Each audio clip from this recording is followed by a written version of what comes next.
نحمده ونصلي على رسوله الكريم أما بعد أعوذ بالله من الشيطان الرجيم بسم الله الرحمن الرحيم كنتم خير أمة أخرجت للناس تأمرون بالمعروف وتنهون عن المنكر وتؤمنون بالله قال النبي صلى الله عليه وسلم من رأى منكم منكرا فليغيره بيده فإن لم يستطع فبلسانه ومن لم يستطع فبقلبه وذلك أضعف الإيمان صدق اللہ العظیم۔ سامعان اکرام اور عزیزان گرامی، آج میرا تقریر کا عنوان ہے امر بالمعروف اور نہی عن المنکر، نیکیوں کا حکم کرتے رہو اور برائی سے روکتے رہو۔ ہم نے جو قرآن کریم کی آیت تلاوت کی ہے، یہ آیت سورہ آل عمران کی ہے۔ اس آیت کا ترجمہ یہ ہے کنتم خیر امت اخرجت للناس، کہ تم بہترین امت ہو، لوگوں کی نفع رسانی کے لیے پیدا کیے گئے ہو، اور بھلائی کا حکم کرتے ہو اور برائی سے روکتے ہو اور اللہ پر ایمان رکھتے ہو۔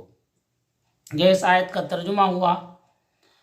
اور ایک حدیث میں نے پڑھی ہے، اس کے اندر اللہ کے نبی صلی اللہ علیہ وسلم نے فرمایا کہ جب تم میں سے کوئی کسی کو کوئی برا کام کرتے ہوئے دیکھے تو وہ اس کو اپنے ہاتھ سے روکے۔ سب سے پہلی چیز، اگر جب کوئی آدمی کسی کو کوئی برا کام کرتے ہوئے دیکھے تو وہ اس کو ہاتھ سے روکے۔ اگر وہ ہاتھ سے نہیں روک سکتے تو دوسرا درجہ یہ بتایا گیا کہ وہ اپنے زبان سے اس کو روکے۔ یہ ایمان کا دوسرا درجہ ہے۔ اور تیسرا درجہ یہ بیان کیا گیا کہ اگر وہ زبان سے بھی نہیں روک سکتے تو کم سے کم ایمان کا آخری درجہ بتایا، وَذَلِكَ أَضْعَفُ الْإِيمَانِ، یہ ایمان کا آخری درجہ یہ ہے کہ آدمی کم سے کم اس برائی کو دل سے برا سمجھے۔ سامعین، حاضرین اور ناظرین، یہ تو قرآن کریم کی آیات ہیں اور احادیث رسول صلی اللہ علیہ وسلم ہیں، مگر دوسری طرف ہماری زندگی ہے۔ ہم صبح سے لے کے شام تک اپنے آپ کو ٹٹول کر دیکھیں کہ ہم یعنی اللہ تعالیٰ نے جو ہم کو داعی الخیر، امر بالمعروف اور نہی عن المنکر کا جو حکم دیا ہے، اور اس امت کے بارے میں کہا گیا یہ امت داعی اور مبلغ ہیں، یہ امت ناصح ہے۔ ہم نے اس امت کو اس لیے پیدا کیا تاکہ وہ دعوت اللہ کا کام کرتی رہے، لوگوں کو اچھے کام اور اچھی چیزوں کے بارے میں بتاتا رہے۔ مگر آج ہمارا معاشرہ ان اچھائیوں کو چھوڑ چکا ہے، اور خود جو گھر میں باپ ہے وہ اپنے بیٹوں کو، اپنی بیٹیوں کو، اپنی بیوی کو اور جتنے بھی اس کے ماتحت لوگ ہیں ان لوگوں کو اچھائی کا حکم کرنا چھوڑ دیا ہے۔ اس کے سامنے میں اس کا بیٹا نماز نہیں پڑھ رہا ہے، مگر اس باپ کو اس چیز کی فکر نہیں ہے، اور وہ کبھی منع بھی نہیں، اس سے روکتا بھی نہیں ہے، کہ یہ کہتا بھی نہیں ہے کہ بیٹا نماز تو پڑھ لے، کیونکہ یہ ایک اہم فریضہ ہے۔ یہ تو نماز کی بات ہوئی، اور دوسری بہت ساری چیزیں ہیں، مطلب جیسے رمضان کا روزہ ہے اور بھی بہت ساری عبادات ہیں، ان تمام عبادتوں میں غفلت اور سستی اور لاپرواہی ہو رہی ہے، مگر اس باپ کو کسی چیز کی فکر نہیں۔ اور اسی طرح سے گھر کے ہر فرد کی ذمہ داری ہے کہ ایک دوسرے کو دین کے بارے میں سمجھاتا رہے، ایک دوسروں کو بتاتا رہے۔ مگر آج میرے بھائی، جہاں ہم سے بہت ساری کمی اور کوتاہی ہو رہی ہے، ان میں ایک کوتاہی یہ بھی ہو رہی ہے کہ ہم اچھائی کا حکم کرنے اور برائی سے روکنے سے بھی ہم آج خود کو عاجز اور قاصر سمجھ رہے ہیں۔ ہم لوگوں کو بھلائی کا حکم کرنا چھوڑ دیے، برائی سے روکنا چھوڑ دیے۔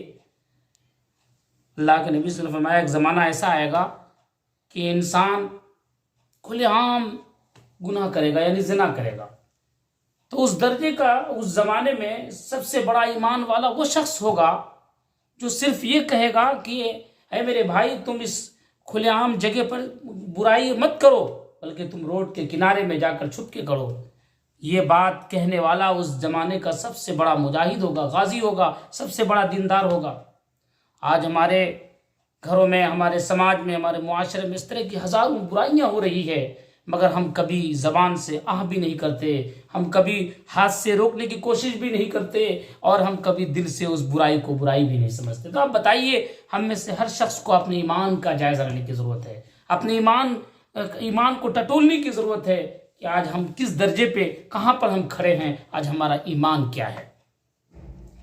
تو یہ جو قرآن کریم کی آیات ہے، عام طور پر دعوت و تبلیغ کے کام کرنے والے اس آیت کو پڑھ کر سناتے ہیں، تو میں آپ تمام سامعین، حاضرین اور ناظرین سے یہ درخواست کرتا ہوں کہ میرے بھائی، آج جس دور میں آپ اور ہم سانس لے رہے ہیں، اس دور کے اندر دعوت اور تبلیغ کا جو فریضہ ہے، یہ ہم سب کے اوپر فرض عین ہے، کیونکہ اس امت کو امت محمدیہ کہا اس قرآن کریم کی آیت میں، اور کہا کہ یہ امت وہ ہے جس کے اوپر ہم نے دعوت اور تبلیغ کے کام کو فرض کر دیا۔ مگر آج ہم دعوت و تبلیغ کے کام سے کافی دور ہیں، ہم کو اپنے کھانے اور کمانے سے ہی فرصت نہیں ہے، تو ہم کہاں دعوت اور تبلیغ میں لگیں گے، کہاں اپنے ایمان بنانے کی کوشش کریں گے۔ ہمیں تو صرف اپنی روزی روٹی کی فکر ہے، ہمیں دنیا بنانے کی فکر ہے، ہمیں دنیا کی محبت ہے، ہمیں دین سے دوری ہے۔ یہی تو ہمارا ایمان، یہی ہماری ایمان کی کمی۔ تو میرا جو عنوان ہے وہ عنوان یہی ہے، امر بالمعروف اور نہی عن المنکر۔ ہمیشہ بھلائی کا حکم کرتے رہو اور لوگوں کو برائی سے روکتے رہو۔ اگر تم نے لوگوں کو برائی سے روکتا رہا اور بھلائی کا حکم کرتا رہا تو تم اس زمانے کے مجاہد ہو، تم اس زمانے کا بہترین مبلغ اور داعی ہو۔ اگر جب تم نے بھلائی کا حکم کرنا چھوڑ دیا، برائی سے روکنا لوگوں کو چھوڑ دیا، تو یہ بتاؤ تمہیں اپنے ایمان کو ٹٹولنے کی ضرورت ہے، اپنے ایمان کا جائزہ لینے کی ضرورت ہے، کیونکہ آج ہمارا ایمان بہت نچلے درجے پہ پہنچ چکا ہے۔ ہم سے فرض نمازیں چھوٹ جا رہی، ہم سے واجبات اور مستحبات چھوٹ جا رہے، ہم سے نیکیاں چھوٹ جا رہی، ہم سے بہت سارے واجبات اور فرائض اور سنن چھوٹ جا رہے ہیں، مگر ہمیں کبھی احساس تک نہیں ہوتا۔ ہم فرض نماز چھوڑ کر زندگی گزار رہے، ہمیں کبھی احساس نہیں ہو رہا کہ اللہ نے جس چیز کو فرض کیا آج ہم اس کو چھوڑ کر زندگی گزار رہے۔ ہاں، اگر ہمیں کھانے کو نہ ملے تو ہمیں اس کی فکر ہے، مگر نماز چھوٹ جائے تو اس کی فکر نہیں، کیونکہ ہم نے کھانے کو تو اولین فہرست میں رکھا ہے، نماز کو، دین کو، اسلام کو، شریعت کو، قرآن کو اور نبی کے پیغام کو ہم نے آخری درجے میں رکھ دیا ہے۔ تو اس سے ہمیں اپنے ایمان کو ٹٹولنے کی ضرورت ہے، اپنے آپ کو پکا سچا مسلمان بنانے کی ضرورت ہے۔ آج کے اس گئے گزرے دور میں جب کوئی نبی نہیں آئے گا، کوئی پیغمبر نہیں آئیں گے، کوئی کتاب نہیں آئے گا، اللہ کی کتاب قرآن مجید آخری کتاب ہے۔ ہم سب کے نبی محمد رسول اللہ صلی اللہ علیہ وسلم آخری نبی ہیں۔ آپ کے بعد کوئی نبی نہیں آئے گا، کوئی پیغمبر نہیں آئیں گے۔ اس دعوت کا کام اور اس دعوت کی ذمہ داری ہم پر اور آپ پر ہے کہ ہم ایک دوسرے کو اچھائی کے حکم کرتے رہیں، برائی سے روکتے رہیں، اللہ کے دین کی طرف لوگوں کو بلاتے رہیں۔ اور اللہ نے کہا کہ وہ تؤمنون باللہ، کہ تم اللہ پر ایمان رکھتے ہو۔ تو اے میرے محترم بھائیوں، جو لوگ بھی میری ان باتوں کو سن رہے ہیں، میں ان سے گزارش کروں گا درد دل کے ساتھ کہ میرے بھائی، آج اس ایسے گئے گزرے دور میں ہمیں دعوت اللہ کا کام کرنے کی بہت سخت اور شدید ضرورت ہے۔ ہمیں دعوت اور تبلیغ سے جڑنے کی ضرورت ہے، ہمیں ایک دوسروں کو دین کی دعوت دینے کی ضرورت ہے۔ اگر آپ باپ ہیں تو اپنے بچوں کو دعوت دیں، اگر آپ اگر حاکم ہیں تو اپنے ماتحتوں کو دعوت دیں، آپ اگر کسی جگہ پہ بڑے پوسٹ پر ہیں تو آپ کے نیچے جو مزدور ہیں آپ ان کو دعوت دیں۔ اسی طرح سے جو جہاں بیٹھا ہے ہر شخص کی ذمہ داری ہے کہ وہ ایک دوسرے کو اللہ کے دین کی طرف بلائے۔ اگر نہیں بلائیں گے، ایک دوسروں کو دین کی دعوت نہیں دیں گے تو یاد رکھیے کل اللہ ہم سے پوچھے گا، اے میرے بندے، جو تیرے ماتحت تیرے لوگ تھے، تیری بیوی، تیرے بچے، تیرے گھر والے، تیرے رشتہ دار اور جو بھی جس تمہارے ہاتھ کے نیچے تھے، کیا تم نے ان کو صحیح بات پہنچایا؟ تم نے کبھی اس کو اپنے دین کے تعلق سے بتایا؟ کبھی تم نے امر بالمعروف اور نہی عن المنکر کے بارے میں انہیں سمجھایا؟ اگر نہیں سمجھایا، ان سے گناہیں ہوئی اور اس نے گناہ کیا، تو کل اگر اللہ تعالیٰ ان سے پوچھیں گے تو ضرور اس ماں بابت آپ سے بھی پوچھ ہوگی کہ تم ایک ذمہ دار ہونے کے ناطے تم نے اس کی ذمہ داری کو کس حد تک نبھایا۔ اس لیے میرے محترم بھائی، آج میں آپ سے یہی گزارش کرتے ہوئے اپنی بات کو ختم کروں گا کہ امر بالمعروف اور نہی عن المنکر کو اپنی زندگی میں ہر طرح سے آپ اس کام کو اپنی زندگی سے وابستہ کر لیجئے اور اپنے آپ کو پکا سچا مسلمان بنا لیجئے اور آپ دعوت اللہ اور دعوت و تبلیغ کے کام سے جڑ جائیے۔ اللہ تعالی ہم سب کو امر بالمعروف اور نہی عن المنکر مرتے دم تک کرنے کی توفیق عطا فرمائے۔ اسی پر میں اپنی بات کو ختم کرتا ہوں۔ آمین۔ وآخر الدعوانا الحمدللہ رب العالمین۔